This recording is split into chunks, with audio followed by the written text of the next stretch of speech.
10. সদকা বিপদ ও বালা মুসিবত দূর করে। দান মানুষের জীবন থেকে অদৃশ্য বিপদ সরিয়ে দেয়। রাসূলুল্লাহ সাল্লাল্লাহু আলাইহি সাল্লাম বলেছেন, সদকা বিপদকে প্রতিহত করে। তিরমিজি। রাসূলুল্লাহ সাল্লাল্লাহু আলাইহি সাল্লাম আরো বলেছেন, সদকা আল্লাহর ক্রোধ নিভিয়ে দেয় এবং অশুভ মৃত্যু প্রতিহত করে। তিরমিজি। এক কথায় সদকা বিপদ ও বালা মুসিবত দূর করে, আল্লাহর রহমত ডেকে আনে, দুনিয়া ও আখিরাতে নিরাপত্তার কারণ হয়।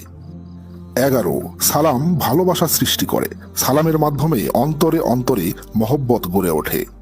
রাসূলুল্লাহ সাল্লাল্লাহু আলাইহি সাল্লাম বলেছেন, যারা একে অপরকে সালাম দিয়ে অভিবাদন জানায় তারা প্রেম ও ভ্রাতৃত্বের বন্ধন পায়। সহিহ বুখারী এবং সহিহ মুসলিম। 12. অবনত দৃষ্টি ইমানের মিষ্টতা এনে দেয়। চোখ সংযত করলে অন্তর পবিত্র হয়। নবীজি সাল্লাল্লাহু আলাইহি সাল্লাম বলেছেন, নিশ্চয়ই বিনয়ী ও নম্র লোকের হৃদয় আল্লাহ প্রিয় করে এবং তার ইমানের মিষ্টতা বৃদ্ধি পায়। সহিহ মুসলিম।